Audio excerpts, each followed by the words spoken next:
Hello truth seekers. కర్ణుడు తన జీవితంలో అన్ని అవమానాలను, శాపాలను ఎందుకు ఎదుర్కొన్నాడో తెలుసా? త్రేతాయుగంలో దంభోద్భవుడు అనే రాక్షసుడు ఉండేవాడు. అతను అమరత్వం కోసం సూర్యునికి తపస్సు చేస్తాడు.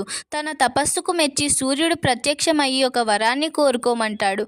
అప్పుడు దంభోద్భవుడు అమరత్వాన్ని ఇవ్వమని అడుగగా సూర్యుడు, పుట్టిన ప్రతి జీవి మరణించవలసిందే, నేను నీకు అమరత్వాన్ని ఇవ్వలేను, ఇంకా ఏదైనా కోరుకోమని చెప్తాడు. అప్పుడు దంభోద్భవుడు తెలివిగా ఒక వరాన్ని అడుగుతాడు. అది ఏంటంటే, నాకు సహస్ర కవచాలు అంటే 1000 కవచాలు కావాలి. వాటిని కేవలం ఎవరైతే 1000 సంవత్సరాలు తపస్సు చేసి ఉంటారో వారు మాత్రమే విరిచేయగలగాలి.